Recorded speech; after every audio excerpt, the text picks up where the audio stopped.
Okay. Hi, my name is Mariah and I'll be performing the skill video today of intramuscular injection. I am in proper school uniform, I have my name badge, no acrylic nails, no nail polish, no jewelry, my hair is pulled back and out of the way. I have with me my gloves, my whiteboard, 2 alcohol pads, syringe, needle, and medication.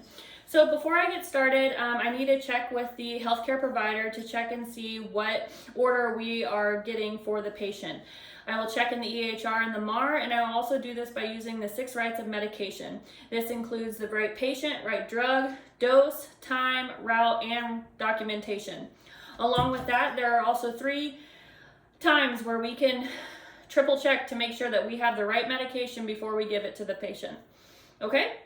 So I'm checking in the EHR and it looks like we are to give 6 milligrams of morphine sulfate to the patient intramuscularly for 1 dose. Okay, so I'm gonna grab my supplies, go and see the patient.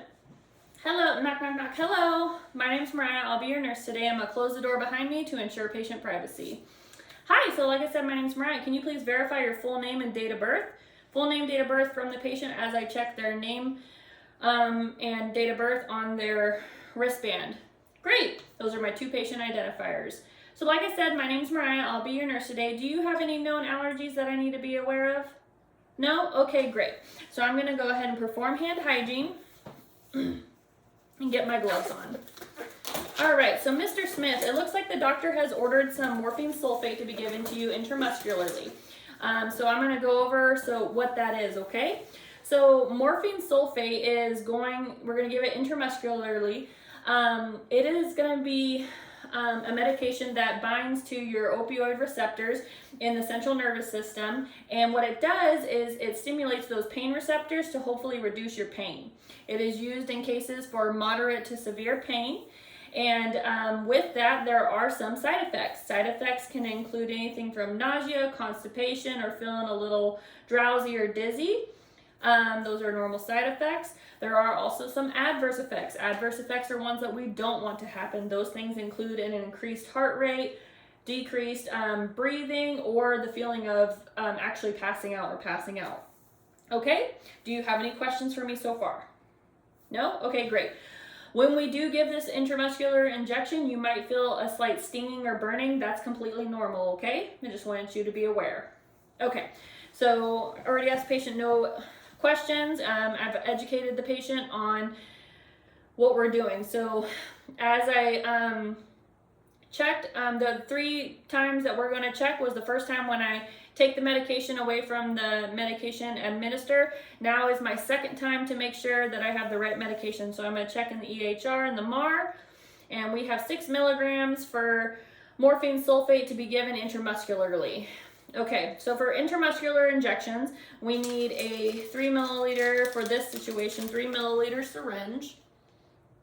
Okay, and then typically a 22 to 25 gauge needle, 1 to 1.5 inches long. Today we have a 22 gauge, 1.5 or 1 inch needle, I apologize. And then I have my medication.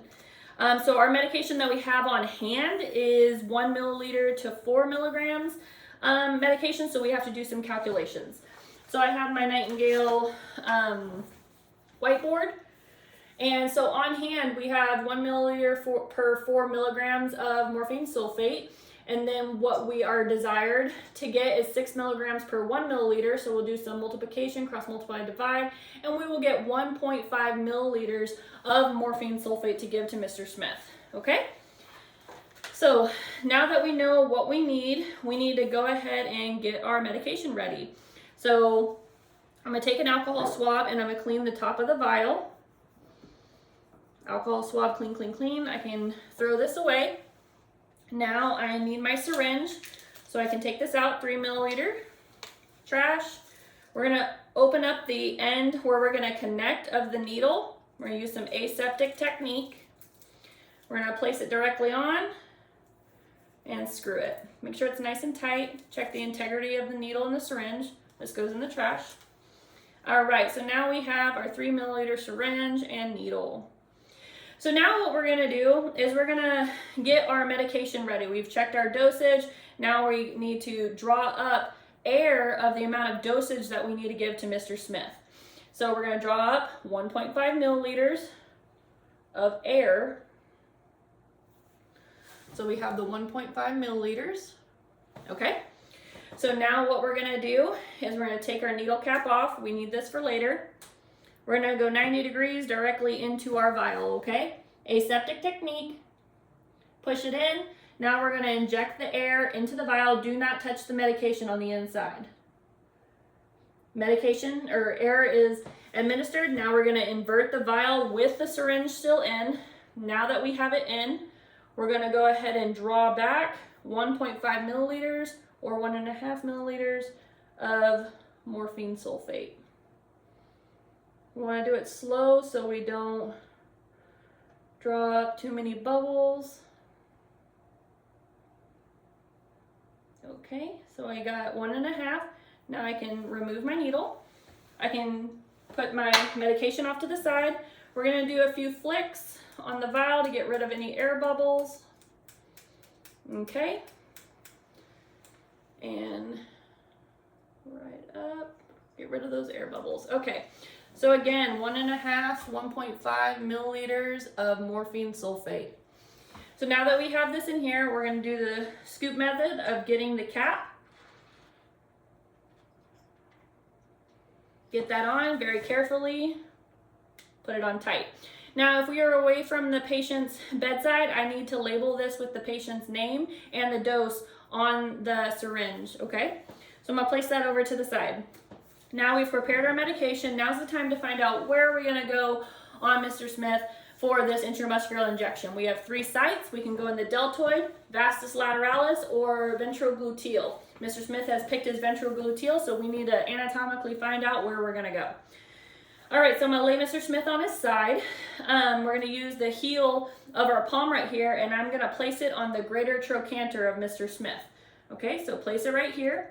My thumb is going to go towards the groin, my index finger towards the iliac spine, my middle finger towards the iliac crest or the buttocks. So I'm going to lay all those fingers down.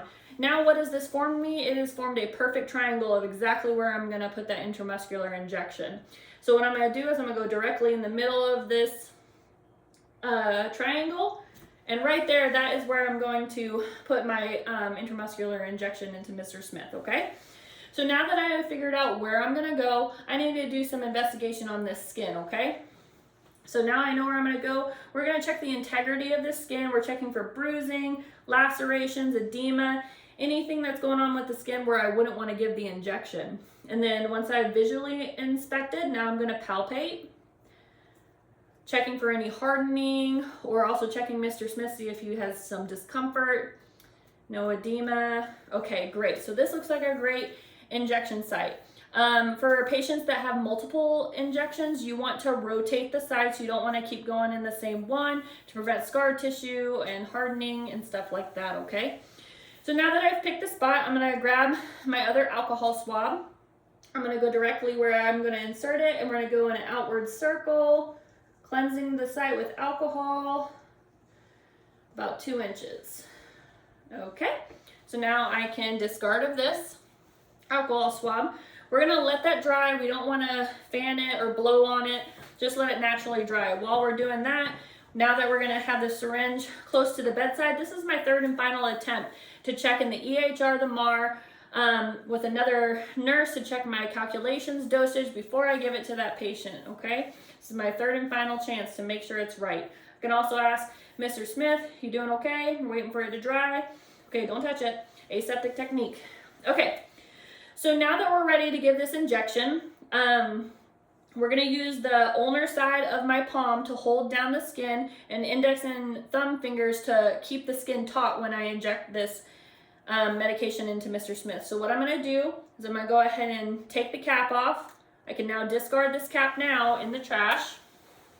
Hold it like a dart with my index finger and thumb.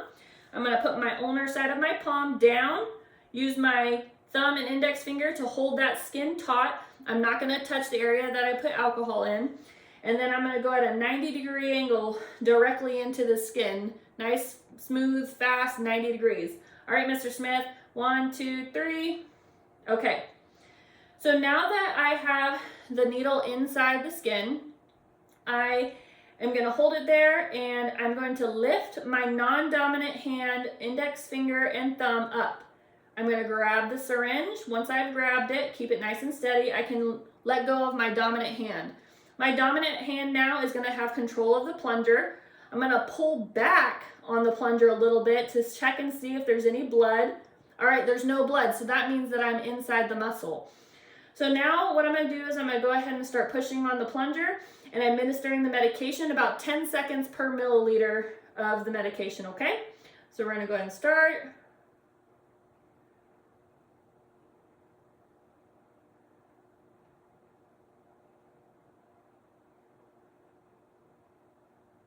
All right, the full medication is in. Still keeping this syringe nice and steady. I'm going to keep it there for about another 10 seconds just to hold it in, make sure the medicine is in, nothing's coming out or anything. So 1, 2, 3, 4, 5, 6, 7, 8, 9, 10. Now I'm going to let go with my non-dominant hand, nice and smooth, straight up, 90 degrees. I'm going to remove the needle, okay, Mr. Smith? I'm going to take the needle out, 1, 2, 3. All right, so this is out. This goes directly into a sharps container, a non-punctured container. I now have a piece of gauze, place it on the site, and I'm going to apply direct pressure. I'm applying direct pressure for about another 10 seconds. I can ask Mr. Smith how he's feeling, kind of look at the site, check him out, make sure he's doing okay, no side effects, no adverse effects, or anything like that. Doing okay, Mr. Smith? Okay, great. So now I'm going to lift up on the gauze, check for any bleeding or anything. There is none, so I can discard of this. All right, so now I'm going to inspect the site, make sure everything's good. Again, check in with Mr. Smith. Everything looks great. You doing okay, Mr. Smith? Yes? Okay, the site looks great, so now I can remove my gloves. All right, I can throw these away. I'm going to apply hand hygiene. All right, Mr. Smith, so just some last minute things. Again, if you have any adverse effects, like I said, increased heart rate, decreased, your breathing starts to stop, or you feel like you're gonna pass out, hit that call light or let one of us know immediately. I will be back to check on you. But again, just let us know about those adverse effects. So I got his call light, I made him nice and comfortable. Now I will grab all of my supplies. I'll close the door behind me to ensure patient privacy, and I'm gonna go document my results. Thank you.